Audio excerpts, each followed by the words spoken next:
এক ব্যক্তি ছিল যে একসময় সচ্ছল জীবন যাপন করত, কিন্তু সময়ের সঙ্গে সঙ্গে তার ভাগ্য বদলে যায়। ধীরে ধীরে সে এতটাই গরিব হয়ে পড়ে যে নিজের স্ত্রী ও সন্তানদের জন্য একবেলা খাবার জোগাড় করাও তার পক্ষে অসম্ভব হয়ে যায়। প্রতিদিন শিশুদের ক্ষুধার্ত মুখ আর স্ত্রীর অসহায় চোখ দেখে সে ভেঙে পড়ে।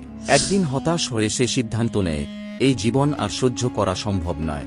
আত্মহত্যা করার জন্য সে জঙ্গলের দিকে রওনা হয়। জঙ্গলের ভেতর হঠাৎ তার দেখা হয় এক দরবেশের সঙ্গে।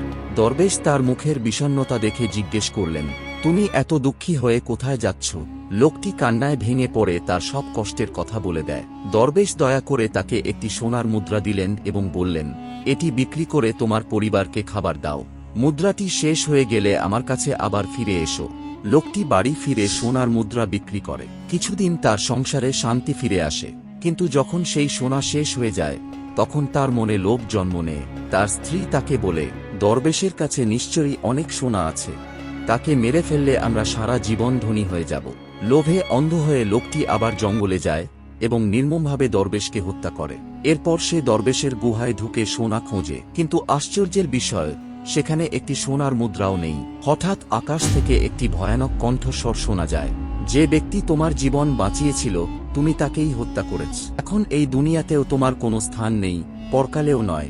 কণ্ঠস্বর শুনে লোকটি মাটিতে লুটিয়ে পড়ে। সেদিন সে বুঝতে পারে, গরিবই মানুষকে ধ্বংস করে না, কিন্তু লোভ মানুষকে সবকিছু থেকে বঞ্চিত করে। এরকম গল্প শুনতে চ্যানেলটি সাবস্ক্রাইব করুন।